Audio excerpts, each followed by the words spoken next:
Hi friends, இப்போ நம்ம இந்த வீடியோவில் என்ன பார்க்க போகிறோம்னு கேட்டிங்கன்னா, கருவாட்டு குழம்பு எப்படி வைக்கிறதுன்னு தான் பார்க்க போகிறோம்.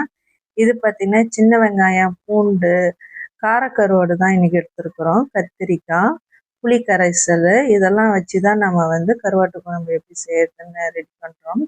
இது பார்த்திங்கன்னா நல்லெண்ணெய். இந்த நல்லெண்ணெயில் வந்து நம்ம வடகம் போட்டு தாளிக்கணும். இந்த வடகம் எதுக்குன்னா வந்து சுவை, மனம் ரெண்டுமே வந்து நல்லா இருக்கும். குழம்பு வந்து நல்லா வாசனையா இருக்கும். இதுல வந்து பருப்பு, மிளகாய், சீரகம் இதெல்லாம் வந்து வீட்டிலே தயார் பண்ணது. இதெல்லாம் வந்து ரொம்ப மருத்துவ குணம் வாய்ந்தது. இது வந்து நம்ம கர்ப்பிணி பெண்களுக்காகவே ஸ்பெஷலா நம்ம வந்து எல்லாமே ஆட் பண்ணியிருக்கிறோம் இன்னைக்கு. இது பார்த்தீங்கன்னா கத்திரிக்காய் நம்ம வந்து முழுசா போட்டிருக்கிறோம். இது பார்த்தீங்கன்னா ரொம்ப பார்க்கவே ரொம்ப டெலிஷியஸா இருக்கும் குழம்பு. அதனால கத்திரிக்காயெல்லாம் வந்து நம்ம அப்படியே கல்யாண சமையல் மாதிரி நம்ம வந்து கொத்து கொத்தா போட்டிருக்கிறோம். இந்த சின்ன வெங்காயம் நம்ம யூஸ் பண்ணும்போது பார்த்தீங்கன்னா நமக்கு வந்து 100 கிராம் சின்ன வெங்காயத்தில் பார்த்தீங்கன்னா 72 கலோரிகள் நமக்கு வந்து கிடைக்குது. இது பார்த்தீங்கன்னா சின்ன வெங்காயம் பார்த்தீங்கன்னா நம்ம வந்து தினம் 5 வெங்காயமே வந்து நம்ம வெறும் வாயிலே சாப்பிடலாம். இது வந்து உடம்புக்கு ரொம்ப நல்லது. அது மட்டும் இல்லாமல் அழகு சாதன பொருளாகவும் முடிக்கு எல்லாத்துக்குமே இந்த ஹேர் ஃபாலுக்குலாம் இதெல்லாம் வந்து இந்த சின்ன வெங்காயம் வந்து யூஸ் ஆகுது. அதனால நம்ம ரொம்ப ஆரோக்கியமாக வந்து உணவிலே எல்லாத்தையும் சேர்த்துன்னா நம்ம தனியான மருத்துவ சிகிச்சைகள்லாம் வந்து மேற்கொள்ள வேண்டியதில்லை.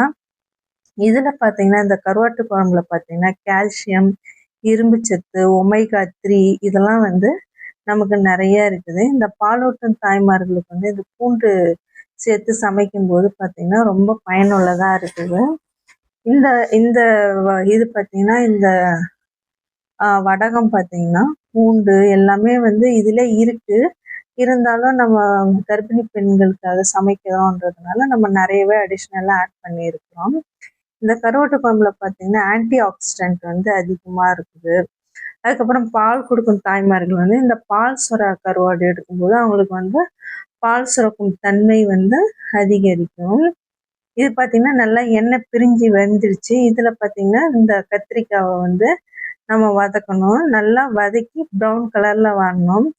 வந்ததுனா தான் நமக்கு வந்து சுவை நல்லா இருக்கும்.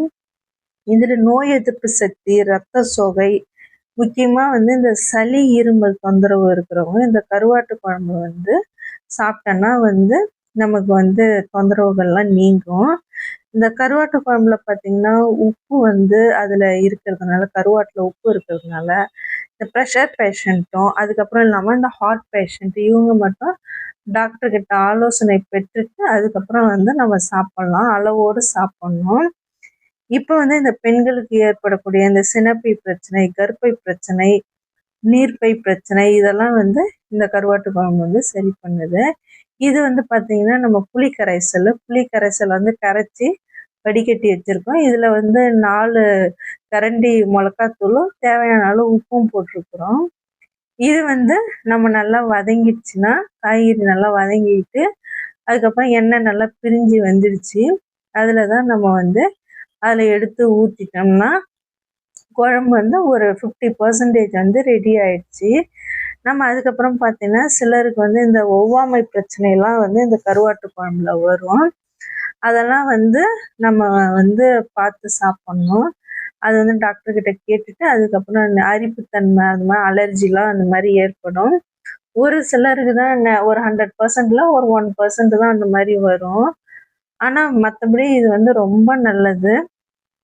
இது வந்து பார்த்தீங்கன்னா இந்த சளி, இருமல் தொந்தரவு அந்த மாதிரி இருக்கிறவங்களும் இதை வந்து நம்ம சாப்பிடும்போது எல்லா பிரச்சனைகளுமே இது வந்து சரியாகும். இந்த சின்ன வெங்காயம் பார்த்தீங்கன்னா வந்து நம்ம வந்து சாம்பார் வெங்காயம் அந்த மாதிரிலாம் நம்ம வந்து சொல்லுவோம்.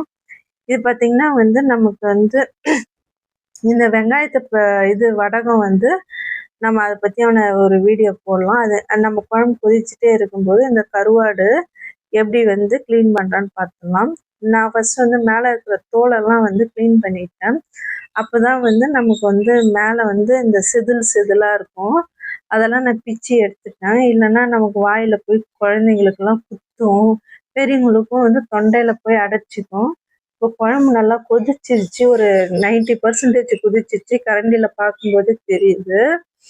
கொதிச்ச உடனே நம்ம வந்து இந்த கருவாடை வந்து எடுத்து நம்ம வந்து அதில் போட்டுட்டு ஒரு 5 மினிட்ஸ்லேயே நம்ம வந்து இறக்கணும். இல்லைன்னா வந்து அது ரொம்ப கரைஞ்சிரும். இந்த வீடியோ பிடிச்சிருந்தா லைக் பண்ணுங்கள், ஷேர் பண்ணுங்கள், கமெண்ட் பண்ணுங்கள், சப்ஸ்கிரைப் பண்ணுங்கள். இதில் பார்த்தீங்கன்னா வந்து ரொம்ப கொஞ்சம் வந்து நம்ம மூடி போட்டுட்டு சிம்மில் வச்சிட்டோம்னாலே நமக்கு வந்து கொதிச்சிடும். இல்லைன்னா வந்து ரொம்ப கொதிச்சிச்சுன்னா முள்ளுலாம் வந்து போயிடும். அப்புறம் குழந்தைங்கலாம் முள்ளு தொண்டையில் சிக்கும். அதனால நல்லா கொதிச்சிடும். Okay, bye friends.